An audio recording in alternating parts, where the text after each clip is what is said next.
Good morning, everybody. I gotta do a quick video here on my channel. We have a guest with us this morning.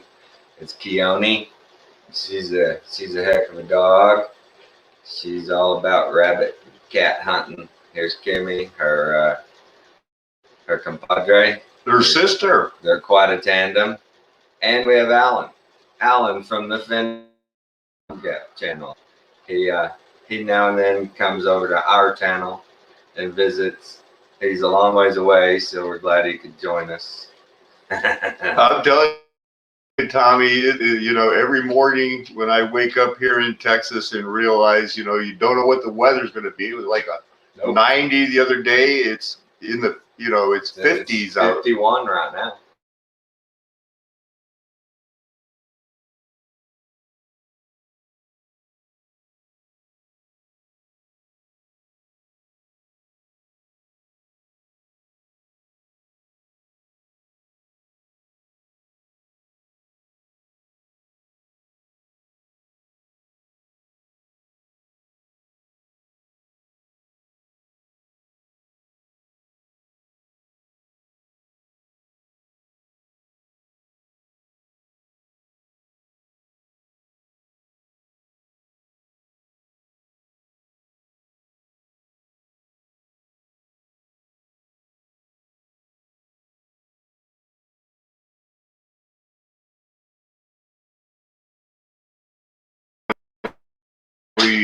We covered a lot, and we woke up this morning and it just seems there's tons more rabbit trails everywhere. I mean, Right. you stay focused, Tommy. It's it's the distractions are everywhere, right? And like last night, we had a great discussion with with More Than a Flame about the Trinity and how there are some things that are secret and how if it's not in the Bible, we've got to inject something like that, especially.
Okay, I hope we're back. We keep having streaming problems this morning.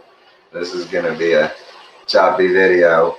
But what I was getting at there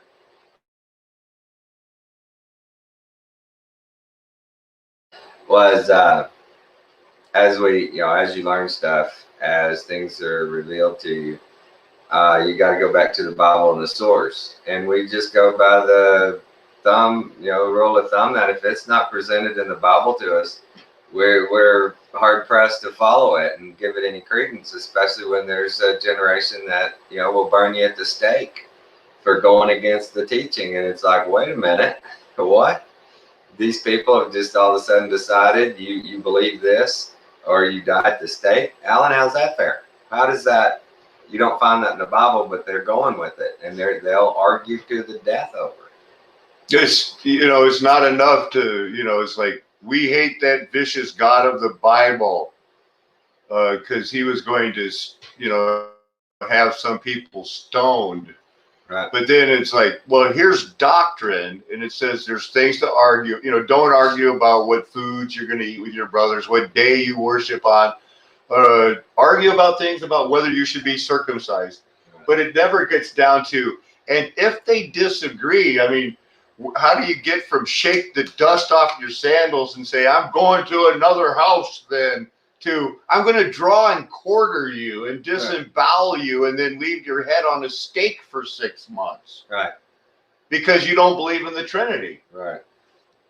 And you got to believe those people at the time were just scouring the Bible going, where's this Trinity you're talking about? What are you Homeostasis, talking yeah. about?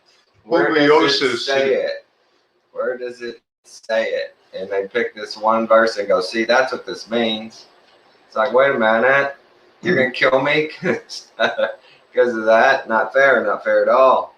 Morning, Morgan. But we, we try to get into the meat of the matter when it comes to the Bible. And there are going to be points, with, I think most of them, we're going to get to a point where there's still going to be somebody go, but how? And that's the points where we're like, okay, that's the end of my understanding. I can't help you there. I mean, it's faith from there. It's faith from there. A lot of people, they want that hard evidence. They want the fact, they want to see it. And then they're like, okay, I believe. Well, the Bible doesn't tell us that you're going to see everything that's going to confirm your belief. So we're able to give them evidence on a lot of different things, but it's what we need is a fair discernment and judgment from them. They can't say, oh, because you didn't answer every question, we're going back to the globe-tarded history. Now, we can't lose ground on these important subjects because of this man-made doctrine that came from people that are documentedly evil, that lied, cheated, murdered people, and we're willing to go, wait a minute, this version of the Bible is, what I feel is most close to the Word of God. Well, okay, we're just saying go at it with, with care and with discernment, and don't go off on tangents that a man will tell you. Here it is, over here, shake, shake, shake. Here it is. You got to go through it through prayer, and a personal journey with God. He'll show you the way if your intent is pure and your heart is on the Word. He'll show you. You'll see it. But until then, you're going to have things, that distract you, like the Trinity, like, how can you say that Armageddon already happened? Well, mud flood, this is this, but, a lot of people, Christ hadn't come yet. Well, I mean, how do you help those people? What do you do? The information is there that we show them, but they can't make that leap. Okay, they don't have that level of understanding yet. Understood. But let's not argue, and let's not have people coming on, posting comments going, yeah, you didn't answer this question. We did as good as we could. Just because you're not satisfied. One at a time, it's line upon line. We have to slow down, but just dropping bombs. When I'm thinking of who was the person that was challenging more than a flame and everything on the Mandela effect? The Mandela effect guy. He would stay behind his keyboard, but he wouldn't come on. Come on the show and put down your proof. And we're listening. We're listening. If you have the whole world is listening. You have something intelligent. You have fact base right there. We're listening. You lead us to a truth. Heck yeah, man. You say it, preach it. We're not going to hold it back. That's what's funny to me is it seems like people have an attitude of, well, you don't want the truth out. No, we want it. If you've got it, bring it. We're trying to bring all the truth, and we invite their arguments. The United States, and like with the Trinity and the King James Version, when you step back and say, Satan's deceiving the nations. The United States is a nation. We've been deceived into thinking, like in Independence Day, when they were going to save the world from the aliens, oh, finally the Americans are doing something, Those days are over. And the United States may never have been the light on the hill it was presented. we've all been living a lie. We've got to step back and discern it. And part of the KJV, we just assumed, well, if God was going to be preferencing anybody, it would be white America, the KJV, and he preserved it in English.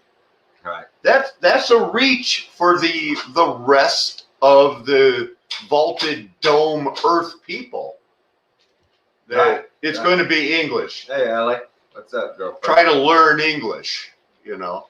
Right. And we have no reason to believe that any of those from the past, those past figures, these people that translated, these people that were heads of the churches at those times, hey, baby, you know, had our best interest at heart, that they were true, you know, Jesus Christ saved and washed in the blood Christians. How do we know these things? You know, we're told, oh, these priests and these preach, you know, all these people were great people. Well, we got to remember the history we're talking about. You got to look at it, you know, with that new lens, open your aperture and see it for what it is. I was reading in the book of Acts today about chapters 24, 25, 26. Paul's getting ready to depart this earth, and he's writing them, you'll see my face no more. And he's so sad because he loved them and he knew that his time was up.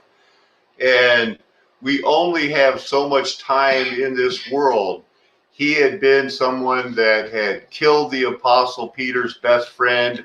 It'd been all these years. I was once young, now we're old.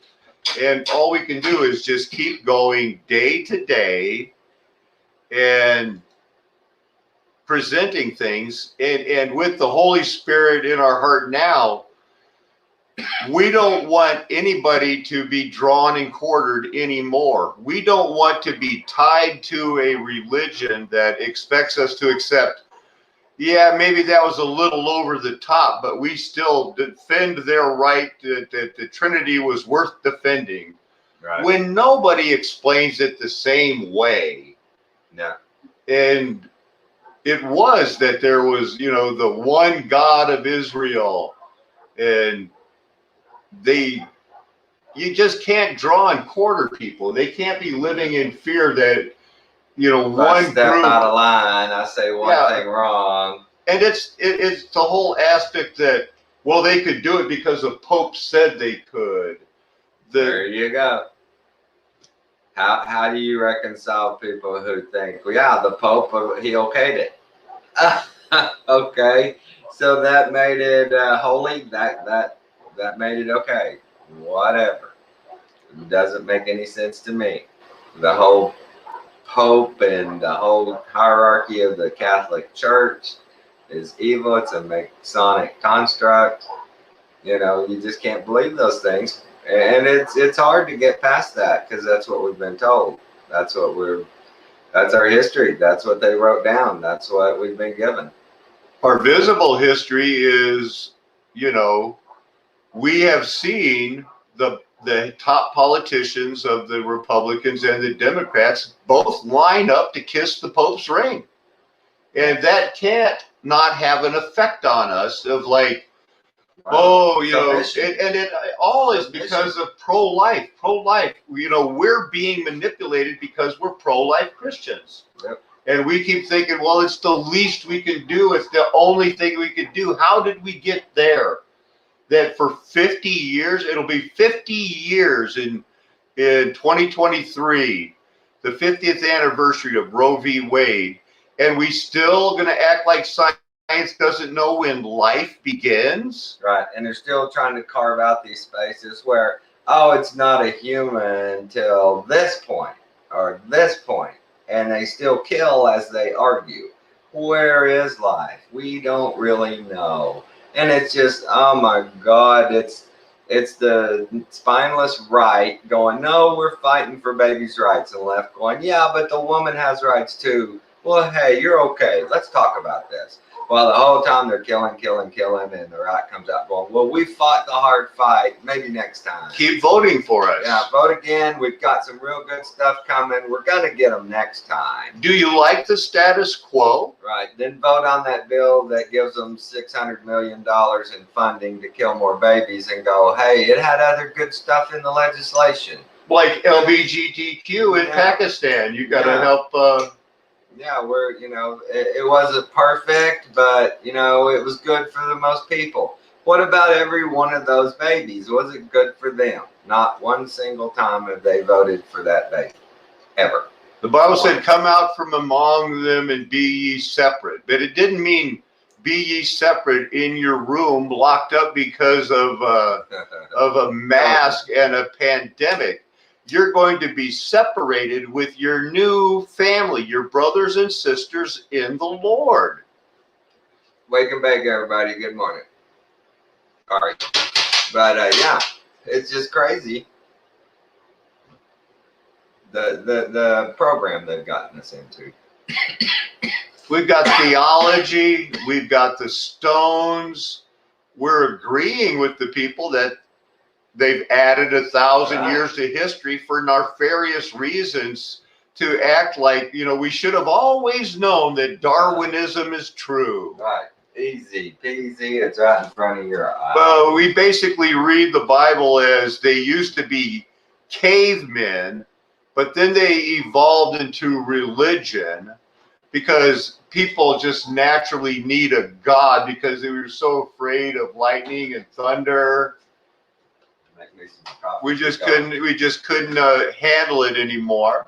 Well, we were talking earlier about, wouldn't it stand to reason that Adam and Eve were the first cavemen and women? If that's the way they talk about our timeline, that from the beginning of the earth, then men come out of the water and stood upright. And he's asking about, you know, Adam and Eve. Should we consider them cavemen? Adam was able to, I guess, come up with a new name for every type of insect, bird, and animal. So, you know, they are breathing pure oxygen, living all this time, accumulating knowledge. But, you know, me, Tarzan, you, Jane, who believes that? Who believes that? Yeah, right. That's, you know, when you think about that, that's the timeline they give us. They're saying, you know, hey, from the beginning of time at the Big Bang, this is the way it went down. You know, what do you do? Without evolution, there would have been no sexual revolution. There would have, you know, it seems that World War I is always a big topic with me anyway. Right. And to go back again to Margaret Sanger, who in 1914 was arrested for mentioning birth control, and then in 1915 opened up the first Planned Parenthood clinic and could talk and write about wanting abortion legalized. And that was okay. And it didn't happen in 1915, but they got their free love. You know, they appealed to, you know, there is no God, and they got that small, what do they say, the camel under the tent, you know, they got their foot in the door with that. And now you're going to believe in Darwinism if you want to be a tenured professor. You're going to believe in Darwinism if you want to be a politician. You're going to accept Darwinism if you want to narrate National Geographic videos, because they need you to believe in Darwinism. Right. How many politicians have you ever seen not stand up and go, hey, look, you know, as mankind, we've evolved, we've come a long way, you know, from those days, you know, of fire and caveman. And it's just, that's the narrative. Everybody, it's just a blanket thing. Everybody says, well, I assume you believe that. Well, why are you making me believe that? You didn't even ask me. You just told me, here's the way it went, and this is the way it is. And when I asked, you went, because the smart guys said, look, he's an archaeologist, he's a historian. They said it, so take it. It's just, that's the program. The Earth's history was confusing asks, were Adam and Eve giant, Nephilim? I would imagine so. I would imagine they were and specimens. we have to ask it once again, what Adam and Eve are you talking about? Because Adam and Eve, just like a lot of other things, you know, we don't know if the original people are calling Adam and Eve, if that was a title, if that was the name, like, hey, Adam, what's up? Or just a personal name, because there was a creation of people in Acts, or in Genesis chapter 1, verse 26, who were said, you know, they were made in the image of God. Then there was another in Genesis chapter 2 where they were taken from where dust was taken and collected and made into a man and had life breathed into him. And then later, a woman, called woman because it was taken from that man, from his rib, and she didn't need the breath of life breathed into her because it was breathed into the man. Well, And I so think that what Adam and Eve are we talking about? It's the thing most people miss on this, and I've been kicking this around, is in Genesis 1, and that creation time, he did man and woman at the same time. Both he and she alike in God's image. Same time. it would appear. Adam and Eve, those two different scenarios could have been years apart because he was naming animals. He was working. He was working the Garden of Eden because there was no man to till the ground. Genesis chapter 2, verses 4 and 5. So they made a man and put him into Eden. Put him to work. Garden of Eden. Took him, put him in Eden. And he realized that, hey, it's not good for this man to be alone, but he didn't create Eve right away. He went and named the animals. But in Genesis 1, he created mankind. Male and female, both he and she, he created in God's image. Different. Totally. Completely. They were done together one time. Here's a man, here's a woman, or a male and a female. He didn't even say man and woman then. Right? He said male and female, he created them. Yeah. So what we're looking at, 3 different setups, 3 different scenarios. And a lot of people have trouble with that. Because you've always told it was Adam and Eve created and they had the first children and on you went. Then who was mankind when they were created in his image, male and female, and sent out to have dominion over the world? Who are they? Not many people can answer that.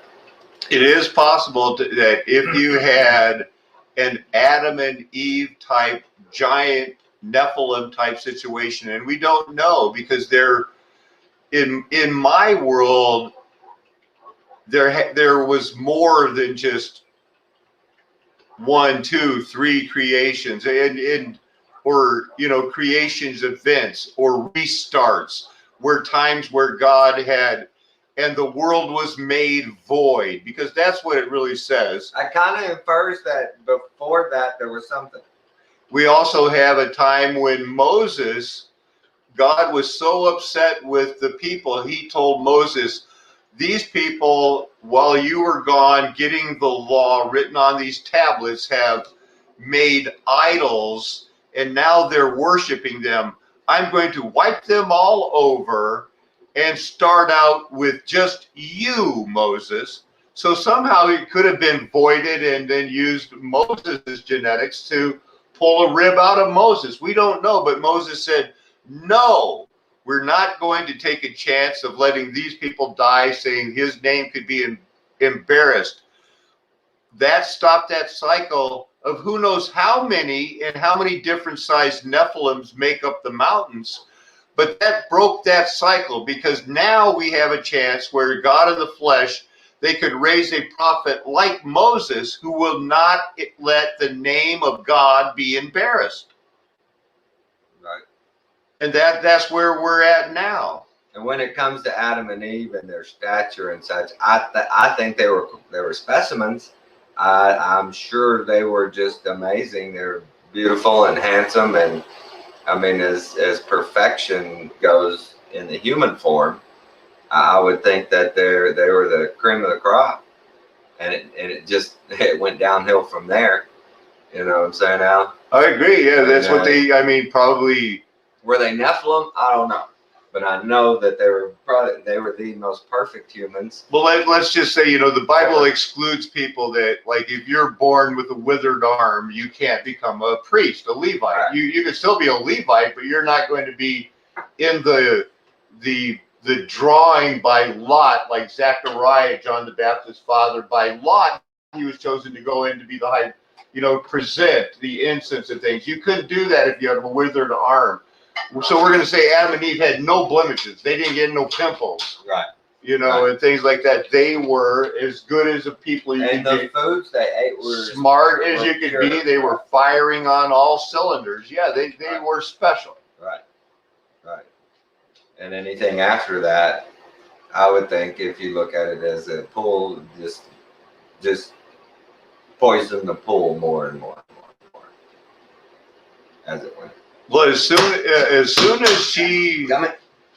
as they sinned and were deceived by the Satan, which was just food. There's nothing in the language of the Genesis 3 that implies anything sexual. Right. With that two seeds theology, which is just nothing but vile crazy, danger.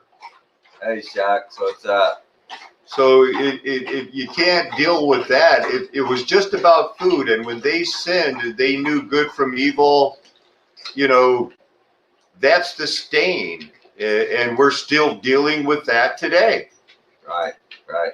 And we, you know, we know so many things have been hidden from us. We know the deception is great. So we've got to have the mindset. We got to open our aperture and go, okay, those things I felt were tried and true are now got to be questioned. They've got to be questioned. You know, and people don't like it when you ask those hard questions. But here on my little channel, we're going to, 32 minutes? Me and Al are going to shut it down. We got some rat killing to do today. Alan wants to get ready for tonight. Alan wants to rearrange us in here and have a studio. We got a busy day too. We got to. I got to get ready. We're dealing with PayPal. I got to get ready. I'm going to Florida in the morning. Already shipped my golf clubs and my trophy out. Tommy is surrendering the championship trophy for this independent gang. Would you say you have a gang, a secret society of golfers that? I got to say, I do belong to the secret society. You don't get in this club without an invite. The only way you're invited is you've been a golf club. You've been screened. Yeah. You've been screened. You don't get in. We've had over the years some douchebags come in, and after the next time, people are like, "Don't bring that guy back. Don't bring him back." You know, they brought rookies before. We're like, "Thanks, but no thanks." It's a thing that is a fun club for sports. He's been probably not going to play not going to golf the tournament this year. I'm gonna try. You're going to try. Thursday is the scramble, so I'll play in the scramble. I'll just hit short shots and putt, and then we'll see Friday and Saturday how I fare. And we'll keep a track with Tommy, like we want to keep track with you people that, you know, watch us at night. And we're trying to, you know, we are trying to expand Tommy's channel. We want you to subscribe because we need to get the word out. We're doing a lot of things here, and this isn't going to be turning into a golf ministry or anything like that. We're busy with the Stones and everything else, and the end of the world is taking a lot of our time. Yeah, it is. And I told Alan, I told my wife, I'm probably going to retire. This is probably going to be the last year I do this. I've been doing it almost 20 years. Well, we go somewhere different every year, and I've been blessed. I got to play Pinehurst. I got to play Torrey Pines. I've got to play some great golf courses over the years, man, and I'm blessed to have been able to do it. Well, I pray that all your time spent on golf courses is going to help us unravel the mystery of What are they hiding on those golf courses? There's some out in Tennessee, man. Greystone. That one always pops ahead. That thing was, there was monolithic structures and stones, huge stones everywhere, and you had to play around them. And it was an amazing golf course. I would love to someday go re-explore that thing. They golf is so hard, they get you focused on that, so you miss the fact that you're playing golf on top of an old abandoned star fort, baby. Yeah, when you see you're up on a tee box up here and it's a plateau and it goes down and then it goes down. You're playing down terraces. And there's a wall down one side, which you're thinking is like a gorge, the edge of a gorge. Well, if you could see above, you're like, okay, wow, look at that. These are huge terraces, and this is a huge wall over here. So Alan, since I've been doing the rocks with him and stuff, it's going to be hard to go on golf courses and not stop and look at rocks and stuff. I'm going to have to put some blinders on or something. Yeah, you rake down that bunker 3 feet. Right. All right, let's close with a prayer. Lord, come to you thanking you for many blessings. Just ask that you watch over all of our subs, Lord. Just bless them and watch over and protect them. Be with our subs that need you the most, Lord. Guide them, protect them, give them comfort. We ask that you just watch over us when we do our many travels, Lord. And that you lift the veil on those who are seeking you, Lord. We ask these things in Christ's name. Amen. Amen. All right, guys, we'll see y'all tonight. Be good. Adios.